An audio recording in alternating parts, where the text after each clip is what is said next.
Bonjour et bienvenue dans ce cours de spécialité Histoire, géographie, géopolitique, sciences politiques. Aujourd'hui, on va parler des relations entre l'Union européenne et la démocratie pour terminer ce chapitre sur la démocratie. Alors juste pour comprendre un petit peu les enjeux, pour faire simple, l'Union européenne, en tout cas le projet européen à l'origine, c'était 6 pays et aujourd'hui on a 27 pays dans l'Union européenne.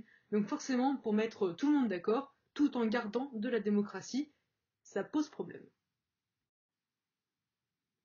D'où le jalon 1, voilà, où on va chercher à comprendre le fonctionnement de l'Union européenne. Entre démocratie représentative et démocratie déléguée, on va voir en quoi le fonctionnement de l'UE est-il ou pas d'ailleurs démocratique.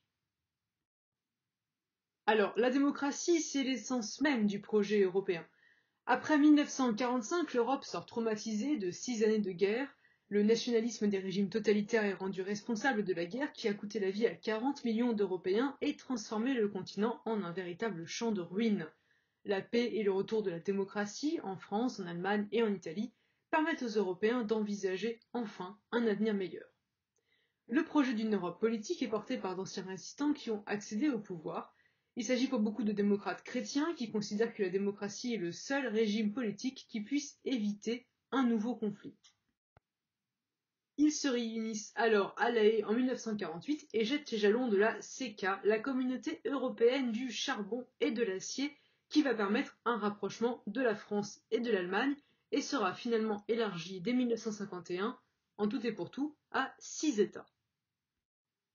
Le projet européen se renforce donc graduellement de 51 avec la création de la CECA, de la France, l'Allemagne, l'Italie, la Belgique, le Luxembourg et les Pays-Bas, un projet renforcé et élargi avec le traité de Rome voyant la création de la Communauté économique européenne en 1957, puis la mise en place du marché commun, et qui aboutit en 92 par la signature du traité de Maastricht. Celui-ci met en place l'Union européenne et voit la création notamment d'une citoyenneté européenne. L'exigence démocratique est au cœur du traité de Maastricht. On y lit que l'Union est fondée sur les valeurs de respect de la dignité humaine, de liberté, de démocratie, d'égalité, de l'état de droit, ainsi que le respect des droits de l'homme, y compris le droit des minorités. Ces valeurs sont communes aux États membres dans une société caractérisée par le pluralisme, la non-discrimination, la tolérance, la justice, la solidarité et l'égalité entre hommes et femmes. Ces valeurs démocratiques sont aussi garanties par la Charte des droits fondamentaux de l'Union européenne adoptée en 2000. En cas de non-respect des valeurs de l'UE, l'article 7 du traité de Maastricht permet qui plus est de suspendre certains droits, tels le droit de vote au sein du Conseil. En 2017, la Pologne en a été ainsi privée suite à une loi qui faisait nommer tous les juges du pays par le gouvernement. Ces critères démocratiques sont un prélude à tout élargissement de l'Union européenne. Ainsi, la chute des dictatures en Europe méditerranéenne, celle des colonels en Grèce et de Salazar au Portugal et de Franco en Espagne, a permis l'élargissement de la CE dans les années 80. La Grèce adhère ainsi en 1981, puis l'Espagne et le Portugal en 1986. Si leur adhésion est conditionnée à leur démocratisation, elle consolide en retour la démocratie et ancre l'économie libérale en Europe méditerranéenne. La fin de la guerre froide, en 1991, ouvre aussi la voie à de nouveaux élargissements. Depuis 1993, tous les pays candidats doivent se conformer aux critères de Copenhague, qui imposent pour toute intégration d'un nouvel État membre la présence d'institutions stables, garantissant la démocratie, l'état de droit, les droits de l'homme, le respect et la protection des minorités, ainsi que des critères économiques, avoir une économie de marché, être capable de faire face à la concurrence, et juridiques, notamment l'acquis communautaire, autrement dit, les droits et les obligations qui lient les États membres. Ces critères encouragent les pays qui veulent faire partie de l'Europe à accélérer leur processus de démocratisation, comme les pays d'Europe centrale et orientale. En 2004, on a ainsi 10 nouveaux États, issus de l'ancien bloc soviétique, qui entrent dans l'Union européenne. Il s'agit des pays baltes, de la Pologne, de la Hongrie, de la République tchèque, de la Slovaquie, de la Slovénie et des anciennes colonies britanniques, Malte et Chypre. Ils sont suivis en 2007 par la Roumanie et la Bulgarie et en 2013 par la Croatie. Mais ces critères sont autant de freins à l'intégration de certains pays candidats, notamment la Turquie qui refuse toujours de reconnaître le génocide des Arméniens et ne respecte pas le droit des minorités, en particulier celui des Kurdes, ainsi que la Serbie qui refuse notamment de coopérer avec le tribunal pénal international. Comme tout projet démocratique, l'Union européenne s'est dotée d'une citoyenneté européenne depuis 1992 et le traité de Maastricht. Cette citoyenneté permet à tout citoyen de l'Union résidant dans un État membre d'avoir le droit de vote et d'éligibilité aux élections municipales et européennes. Conçue comme une citoyenneté complémentaire qui ne se substitue pas à la citoyenneté nationale, elle confère de nouveaux droits, comme le droit de porter plainte contre les institutions européennes auprès d'un médiateur européen, de circuler, de séjourner, de travailler ou encore d'étudier dans tous les États membres de l'Union européenne, et tout ça sans pour autant imposer de devoirs. Il n'y a toujours pas d'impôt européen à ce jour. Cette citoyenneté repose aussi sur des valeurs communes, la dignité, la liberté, l'égalité, la solidarité et la justice, et des symboles politiques que sont le drapeau européen, l'hymne à la joie de Beethoven, la devise, unis dans la diversité, ou encore la journée de l'Europe, la journée du 9 mai, un ensemble de valeurs qui nous identifient comme appartenant finalement à une même communauté. Seul obstacle, en fait, qui reste aujourd'hui, c'est la barrière linguistique qui peut bloquer le sentiment d'appartenance européen. Cette démocratie européenne fonctionne selon le principe de la démocratie déléguée et les compétences déléguées sont très variées. La souveraineté déléguée, c'est le transfert de certaines compétences des États vers un ensemble supranational. À ce titre, l'UE dispose de compétences exclusives pour lesquelles elle est la seule à légiférer. Il s'agit des règles de douane, de la politique de la concurrence, de la politique commerciale extérieure, de la politique monétaire, ou encore de la conservation des ressources biologiques de la mer, autrement dit des quotas de pêche. Dans ces domaines, l'Union européenne adopte des actes contraignants qui s'imposent aux États membres. Elle partage aussi avec eux un certain nombre de compétences en matière de marché intérieur et de protection des consommateurs dans la politique sociale, la cohésion économique, sociale et territoriale, l'agriculture et la pêche, les transports, la sécurité, la justice et liberté, la santé, la recherche et les énergies, ou encore l'aide humanitaire et la coopération. L'UE et les États membres sont donc habilités à légiférer et à adopter des actes contraignants qui s'imposent aux États. Certaines compétences dites de coordination sont néanmoins réservées aux États membres, à l'image du budget, de l'emploi, de l'industrie, de la santé, de la culture, de l'éducation, du tourisme ou encore de la protection civile. En vertu du principe de subsidiarité, selon lequel l'UE ne peut se saisir d'un domaine de compétence qu'à la condition que les États membres ne puissent pas apporter de solutions plus efficaces, l'UE n'intervient que pour soutenir ou compléter les actions des pays de l'Union européenne. En ce qui concerne les institutions, celles-ci sont le résultat d'un compromis entre les partisans d'une Europe fédérale et les défenseurs d'une souveraineté nationale. C'est pourquoi l'UE a ses propres institutions, la Commission européenne, le Parlement européen et la Cour de justice, mais également des institutions associant les États membres, que sont le Conseil de l'UE et le Conseil européen. Elle fonctionne dans un système de séparation des pouvoirs. L'exécutif appartient à la Commission européenne, tandis que le pouvoir législatif est partagé entre le Conseil de l'Union et le Parlement. Quant au pouvoir judiciaire, il échoit à la Cour de justice. Créé en 1974, le Conseil européen, formé des chefs d'État ou de gouvernement, fixe pour sa part les grandes orientations politiques de l'UE. Composée de commissaires nommés par les gouvernements des États membres, la Commission européenne, quant à elle, est gardienne des traités. Elle a le monopole, sauf exception, des propositions législatives et veille à leur application. Ce sont des directives, le terme de loi étant réservé aux États. Dans certains domaines de compétences, le Conseil de l'UE joue un rôle exécutif.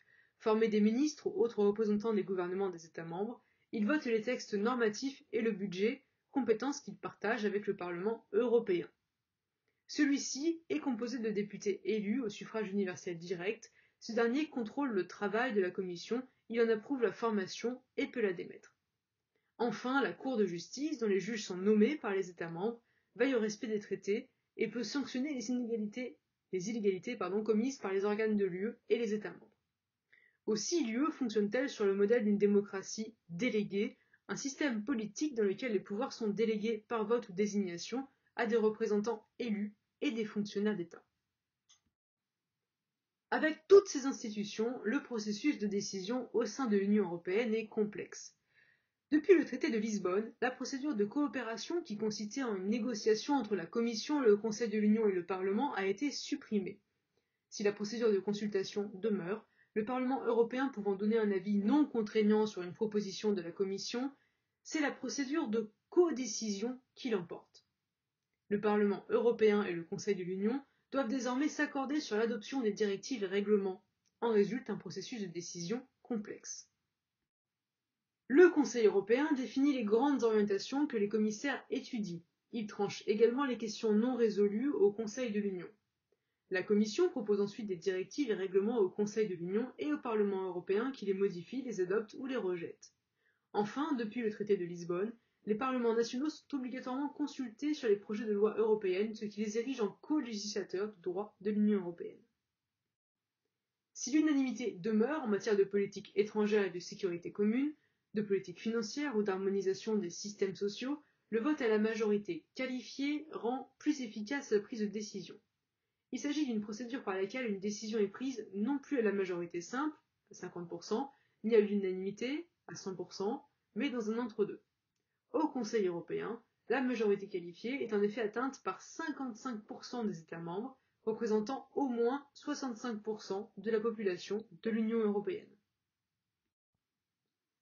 Tout ça est très complexe, mais si vous arrivez à suivre, en fait on a un fonctionnement de plus en plus démocratique dans l'Union européenne, notamment avec le renforcement du rôle du Parlement. Les traités de la CEE puis de l'Union européenne ont ainsi renforcé son rôle. Simple assemblée d'experts entre 1957 et 1978, avec un rôle consultatif auprès du Conseil des ministres et de la Commission européenne, ses membres sont élus au suffrage universel direct à partir de 1979, avec Simone Veil qui en devient la première présidente. La participation n'est toutefois pas à la hauteur des espérances, d'autant que le Parlement ne dispose à l'époque d'aucune compétence législative. L'élargissement de ces compétences, qui constituait l'une des promesses de l'acte unique de 1986, s'opère dans les années 90-2000 à la faveur des traités de Maastricht de 92, d'Amsterdam en 97 et de Lisbonne en 2009. Il dispose désormais du pouvoir législatif avec le Conseil de l'Union. Il vote le budget et contrôle l'action des institutions. Il peut ainsi renverser la Commission au moyen d'une motion de censure. C'est lui qui, depuis 2004, approuve ou rejette ses membres après audition des candidats. Depuis le traité de Lisbonne, il élit également son président sur proposition du Conseil européen. Les modes de suffrage changent aussi. Le Parlement est la seule institution élue au suffrage universel direct, la seule donc profondément démocratique. Le nombre de parlementaires augmente à la faveur des élargissements et il compte 751 députés depuis 2014, bien que 73 eurodéputés britanniques aient dû partir très récemment avec le Brexit. Voilà, et donc depuis le Brexit, 27 sièges sont redistribués à d'autres pays et les 46 sièges des eurodéputés britanniques sont laissés de côté en attendant d'autres élargissements.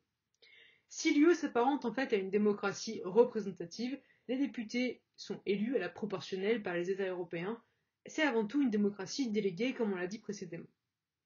Le président de la Commission européenne est ainsi élu par le Parlement européen sur proposition du Conseil européen qui désigne son candidat à la majorité qualifiée en tenant compte du résultat aux élections du Parlement européen. Vous suivez ? Dans les faits, les chefs d'État et de gouvernement souhaitent conserver une influence décisive sur ce poste clé. C'est donc la ministre conservatrice allemande Ursula von der Leyen qui succédera à Jean-Claude Juncker, malgré une très courte majorité d'eurodéputés. Enfin, le président du Conseil européen et le haut représentant pour les affaires étrangères et la politique de sécurité sont nommés à la majorité qualifiée. Le premier est nommé pour 2 ans et demi, le second pour 5 ans. Il s'agit donc respectivement de Donald Tusk et de Federica Mogherini. Enfin, un semblant de démocratie participative a vu le jour avec la création de l'initiative citoyenne européenne, qui constitue une forme de participation politique plus directe à destination des citoyens au sens où ils peuvent intervenir directement dans le processus législatif. Elle permet, cette ICE, à 1 million d'entre eux, en provenance d'un quart des États membres, d'inviter la Commission européenne à faire une proposition sur un sujet qui leur tient à cœur. Cependant, cette dernière n'est pas tenue de transformer cette initiative citoyenne en proposition de loi.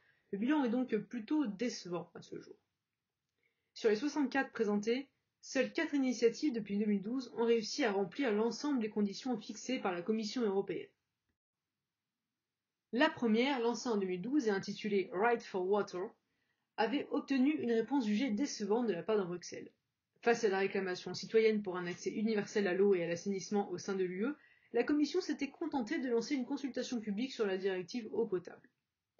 De même, l'initiative Stop Vivisection, lancée la même année et visant à interdire l'expérimentation animale en Europe, avait reçu un soutien relatif de la part de l'exécutif européen, qui l'a jugé irréaliste. En 2014, la Commission européenne a également opposé un refus catégorique à l'initiative 1 de nous, réclamant notamment l'arrêt des crédits européens finançant le recours à l'avortement dans les pays en développement. Enfin, en 2017, l'initiative Stop Glyphosate a vu ses espoirs largement déçus par la Commission européenne. Pour donner un nouveau souffle démocratique à l'Europe, la Commission lance par ailleurs les dialogues citoyens. Il s'agit de débats publics organisés avec des commissaires et d'autres décideurs européens, tels que les membres du Parlement ou des responsables politiques nationaux, régionaux et locaux. Basés sur des méthodes de démocratie participative, ils sont préparés en amont avec les citoyens pour déterminer collectivement les thèmes du débat, puis retransmis en direct sur Internet, les réseaux sociaux, la radio ou la télévision. Au final, l'UE présente donc les caractéristiques d'une démocratie représentative, déléguée et participative, mais elle n'en reste pas moins controversée. Et c'est sur ce sujet, sur ces controverses, que le cours va s'enchaîner. Allez, à très bientôt en classe!